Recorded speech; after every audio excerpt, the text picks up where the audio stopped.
कजरा चोरैलू, कौने फूलवा से खुशबू मंगैलू, कौने बदरा से कजरा चोरैलू, कौने फूलवा से खुशबू मंगैलू।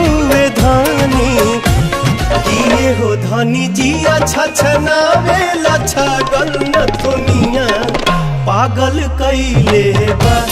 किए हो धानी जिया छछनावे छगन दुनिया पागल कैले बा।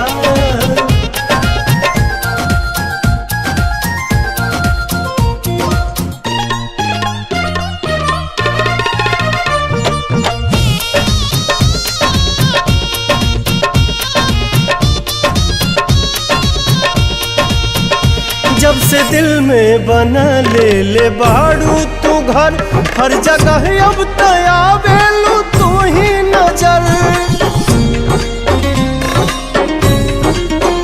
नैना चित चोर ऐसन असर कर गइल, तब से आवाज दिल ही दीवाना भइल। बोली लागेला जैसे सुगनिया, चाल में लागे फिर के हिरनिया। ये धानी लाली लाली बिंदिया त निंदिया ले भागल न दुनिया पागल कैले बा।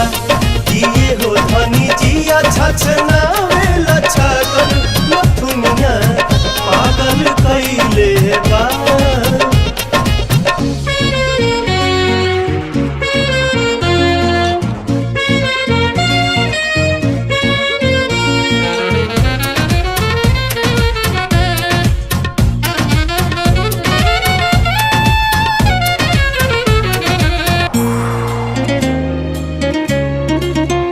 करधनी जब कमर में झमक जाला हो के बेकाबू मन ही सनक जाला हो।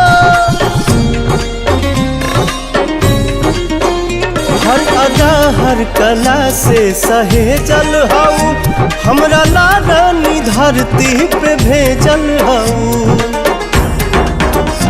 इमारत के भगवान गढ़ले, कोनो कमी कसर नहीं छोड़ले। ये धानी का जानी के तना मेटेरियल वाला गल न दुनिया पागल कैले बा।